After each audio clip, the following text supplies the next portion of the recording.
Namaste. Welcome to my YouTube channel. My name is Shubham Alock.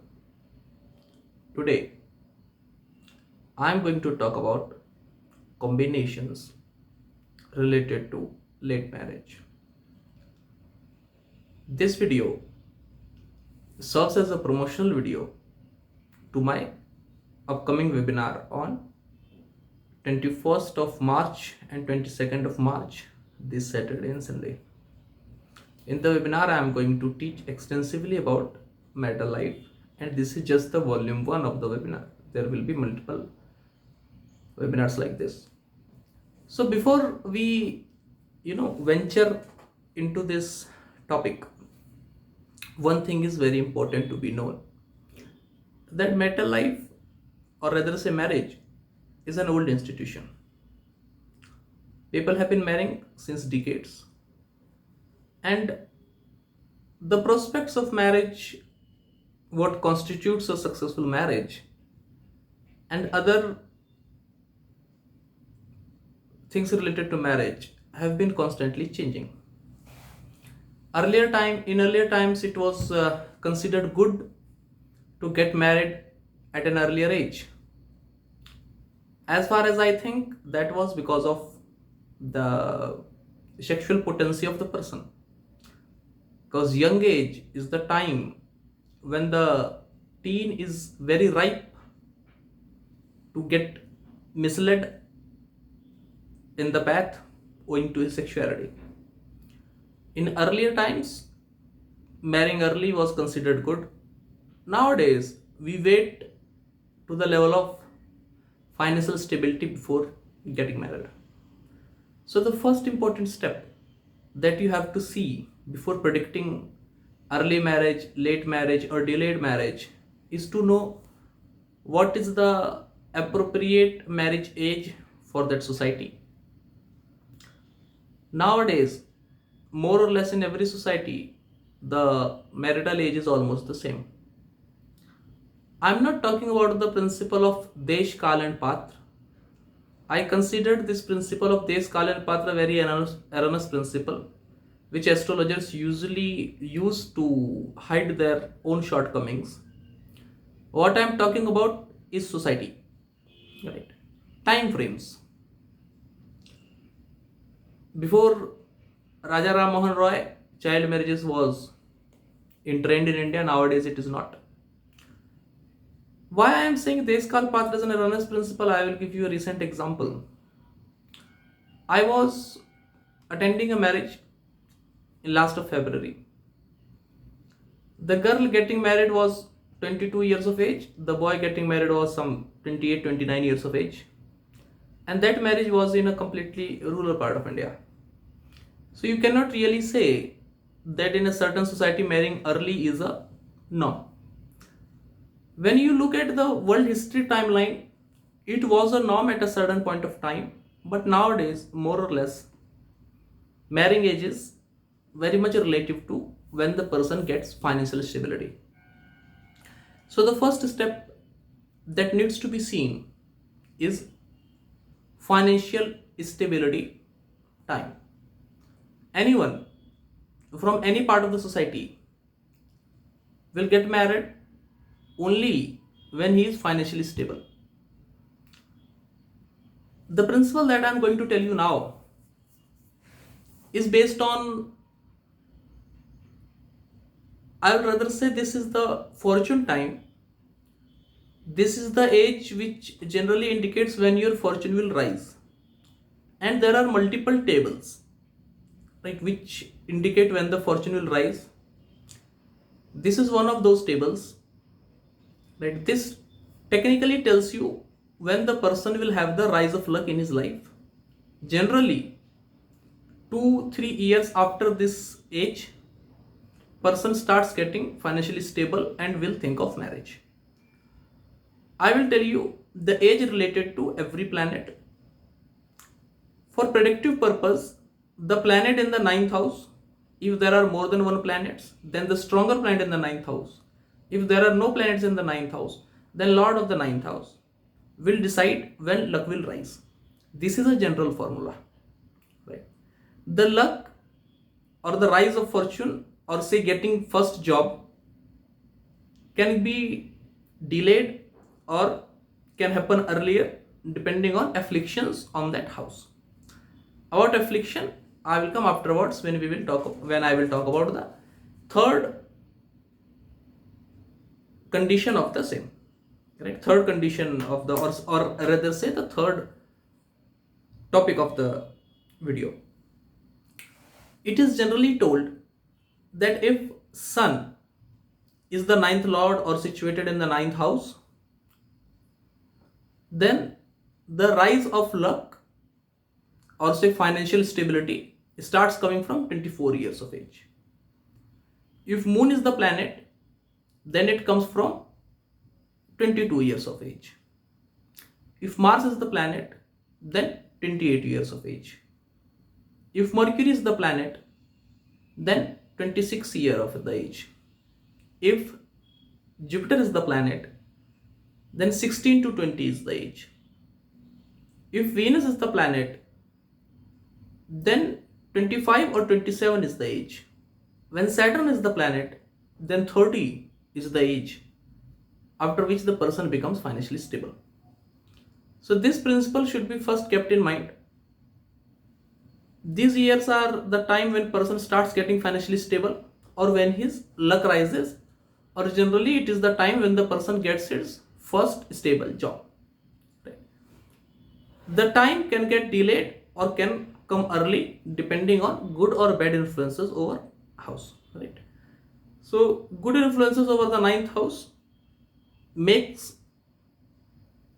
rise of fortune earlier. Right? The good influence over the ninth house does indicate that the fortune rises earlier. Fortune smiles at the person at an early age.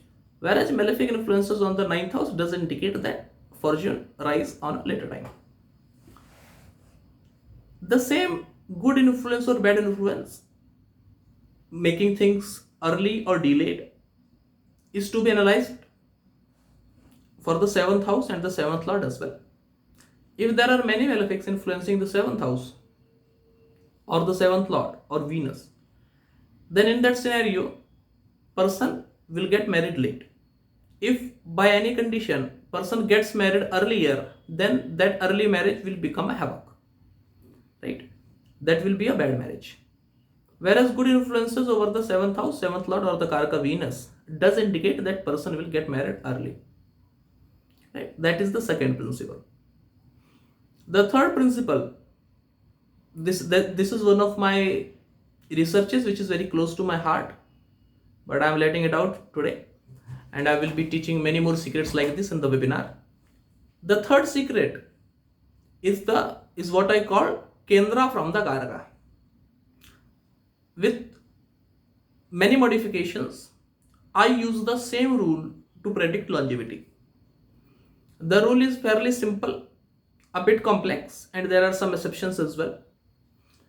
I will teach the rule in complete detail in the webinar. For now, I will say that for marriage, the Karaka is Venus. See in which Rashi Venus is placed. From that Rashi, there will be 4 Kendras. Right? Let me suppose that the normal marriage time is 28. If all the 4 Kendras have only good influences, then person will get married around 24. Right? Before the age of 28, which we are taking as the standard age for marriage. If all the 4 Kendras are having malefic influences, then the marriage will be late, 30, 32. More the bad influences, delayed the marriages. More the good influences, earlier the marriages. These Kendra principles work amazingly if you know how to use it. Right? I am not going to give you any example in the video. I will rather request you people to check it on the horoscope of known people that you know and write in the comments below.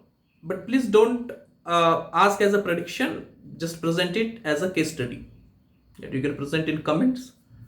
Right? And if you come with charts and if you tell me when the person got married and how you are having difficulties in applying the formula, then I will rather help you support it. Right? I will give you an example. Suppose someone, a chart that is in front of me, a horoscope that I am working on right now. This person, I'm just applying the rule with an example.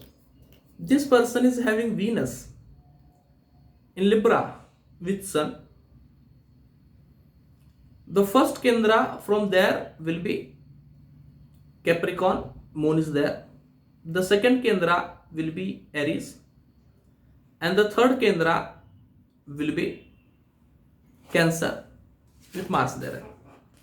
The Rashi where Venus is located, the first consideration for that Rashi, because we know Venus have to be there because we are judging the Kendras from Venus. First step, we should see how the Venus is placed. Here Venus is in his own Rashi, so one good influence is there. But a debilitated a debilitated Sun is also with Venus. It is a bad influence. So one good influence, one bad influence as of now. Coming to the fourth house from Venus, that is Capricorn, having Moon there, and Saturn is in Leo. So Saturn, the lord of the sign, being in an enemy sign, is bad influence, whereas Moon in the fourth house is a benefic, which is also Digbali. So now count is 2 bad influences to get 2 good influences. The seventh lord, Mars, is debilitated in the 10th house from Venus. So the 7th house is empty. 7th lord gets debilitated in the 10th house. So now 7th house also comes in bad influence and the 10th house also comes in bad influence. The lord of the 10th house is Digbali in the 4th house from Venus. All the houses I am counting from Venus only, right? So we get to see 4 bad influences: malefic Mars in the 4th house, debilitated Sun in the ascendant, 4th house lord Saturn in the enemy sign Leo, and the 7th lord from Venus debilitated. The 4 bad influences are there. Whereas there are 3 good influences: 10th lord Digbali, Lagna lord in Lagna, 4th house having Digbali Moon. So there are 3 bad influences and 4 good influences, which tells me that the marriage of this person should be a bit delayed, but not that much delayed, right? So to say, if we are taking 28 as the standard age for getting married, this person will get married somewhere around 29-30. Right? If all the 4 good influences were there, then we must have told that the person will get married early. So between 24 to 28, the person will get married. But because there is one more bad influence as compared to good influences, I have put the marriage age to 28 to 30. If there were 2, then I will put it between 30 to 34. If 3, then between 34 to 36. Right? If more than that, then I will keep on delaying it and keep on delaying it. This rule tells us one more thing. If this person gets married early, her marital life will be a disaster, which actually is the case, right? These are the 3 rules for predicting early marriage, or generally say a general time of marriage, or say the time span or the age span of when the person will get married. I will summarize the 3 rules. The first rule is based on the planet in the 9th house, or rather the strongest planet in the 9th house or 9th lord, which tells you when the person will become financially stable. That is the first rule. The second rule is good or bad influences over 7th house and 7th lord. The third influences is the Kendras from Venus. Using these 3 techniques together, you will get a rough idea of when the person will get married, and then accordingly you can put it into early marriage, late marriage, delayed marriage, or whatever a condition you find, right? This was just a small tip. I will be sharing many more tips like this in my webinar, volume 1 webinar on mental life, which is going to be on 21st of March and 22nd of March, this Saturday and Sunday.